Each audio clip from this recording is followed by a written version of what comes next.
के सवालों के जवाब लेने की कोशिश करेंगे। आप अहमदाबाद चलेंगे, वहाँ से राज का सवाल आया है व्हाट्सएप के जरिए। इनके पास है एचडीएफसी एएमसी के 50 स्टॉक 2600 रुपये के भाव पर। इस वक्त भाव चल रहा है वो है करीब करीब 2000 रुपये के आसपास का।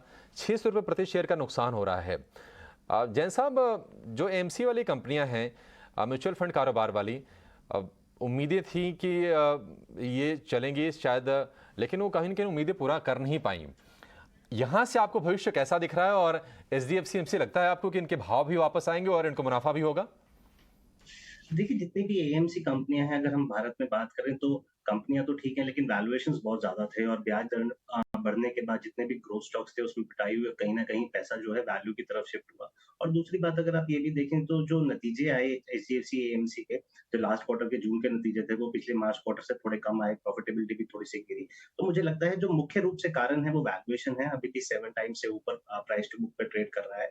और जिस तरह से अभी और ब्याज दर बढ़ने की संभावना है, मुझे लगता है कि इस तरह के ग्रोथ स्टॉक्स थोड़ा-सा अभी किक बैक लेते रहेंगे, सेटबैक लेते रहेंगे और पैसा वैल्यू की तरफ शिफ्ट होता रहेगा।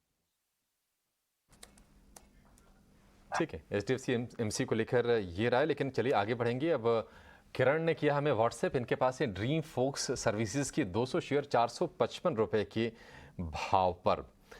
ड्रीम फोक्स सर्विसेज, और इस वक्त इसका जो भाव चल रहा है वो है 414 रुपए के आसपास का, 414 रुपये 20 पैसे। और टोटल इनको जो नुकसान है अपने पोर्टफोलियो पर इस शेयर के, वो है 8,200 रुपये का। जैन साहब, आपसे इस पर राय लेनी पड़ेगी। ड्रीम फोक्स सर्विसेज, इस पर आपका क्या क्या नज़रिया है? और क्योंकि देखिए हाल फिलहाल की ही लिस्टिंग है और थोड़ा सा नीचे आकर शेयर फिर से थोड़ी उभरने की कोशिश कर रहा है। देखिए, नई लिस्टिंग है और थोड़ा ओपन इकोनॉमी की वजह से लोगों ने काफ़ी अच्छा बेट किया, इश्यू काफ़ी अच्छा ऊपर खुला था। आई थिंक 200-300 रुपए ऊपर खुला था इश्यू भाव से और वहाँ से हम इसमें करेक्शन देख रहे हैं। मुझे लगता है कि जब नई कंपनी लिस्टेड होती है, तब देखना पड़ेगा कि अगले 2-3 क्वार्टर कंपनी के कैसे आते हैं, मैनेजमेंट का क्या कहना है, किस तरह से वो पैसा बनाएगी। हालाँकि बिज़नेस नया है, लेकिन फिर यहीं पर बात ये भी आती है कि वैल्यूएशंस बहुत ज़्यादा हैं, अभी प्रॉफिटेबल नहीं है। कंपनी 26 टाइम पे ट्रेड कर रहा है बुक वैल्यू पे और ये जो पैसा है वो कंपनी में नहीं गया, प्रमोटर अपने घर लेके गया है। तो इस तरह के स्टॉक में जो नई लिस्टिंग हो और सुपर प्रीमियम पे लिस्टिंग हुई हो, वहाँ पर पैसा लगाना मुनासिब नहीं रहता। मुझे लगता है कि अगर आपने लंबी अवधि के लिए लिया है, तो आप 2-3 क्वार्टर की अर्निंग्स देख लीजिए। अगर आपने शॉर्ट टर्म के लिए लिया है, तो आप निकल जाएँगे इसमें से। ठीक है, ड्रीम फोक्स से निकलने की सलाह है। आगे बढ़ेंगे। गुजरात से सिद्धार्थ सिंह हमारे साथ phone line. Very good morning sir. जी। ये मुझे धामपुर शुगर सर मैंने बाय किया हुआ है 232 रुपये में। 500 क्वांटिटी है मेरे पास और उसमें सर मैं 6 महीने के लिए रख सकता हूँ। और दूसरा धामपुर बायो जो सर अलग हुआ है, तो उसके सर मेरे पास 200 क्वांटिटी है, तो उसमें क्या होल्ड करना चाहिए? 181 रुपये में लिया सिद्धार्थ, हुआ। दूसरा शेयर आपने कौन सा बताया? धामपुर बायो। धामपुर बायो। ठीक है, चलिए इस पर हम व्यू लेते हैं।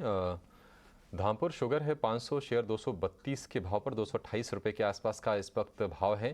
जैन साहब, इथेनॉल वाले एक्शन को लेकर ये कंपनियां काफ़ी समय से फोकस में रही हैं और हमने एक पॉजिटिव इसमें चाल भी देखी है। अब आपको कैसे लग रहे हैं? अगर इस वक्त मान लीजिए हम वैल्यूएशन के लिहाज से अगर हम शुगर स्पेस को देखेंगे, तो आपको लगता है कि अभी भी ठीक भाव पर है और यहाँ से भी अपसाइड के पोटेंशियल है इसमें? देखिए, गवर्नमेंट का इंटरवेंशन बहुत रहता है शुगर प्राइस के कंट्रोल में और खासकर अब क्रूड जो कि ऊपर से 30-40% टूट गया है, तो जो इथेनॉल का प्ले था, जो स्टोरी एक बहुत अच्छी चल रही थी कि कंपनी अच्छा पैसा कमाएँगी, वो भी फिज़ल आउट होता हुआ नज़र आ रहा है। जो अर्निंग्स आए थे, वहाँ पर भी कंप्रेशन था। तो मुझे लगता है क्योंकि इनके खरीद के भाव के आस-पास ही है, 3-4 रुपए नीचे है, तो मुझे लगता है निकल जाना ज़्यादा मुनासिब रहेगा। ठीक है, इससे निकलने में ही समझदारी है। हालांकि आज शेयर में 4% के आसपास की तेज़ी दिख रही है, लेकिन चलिए अब आपके लिए लेकर आएंगे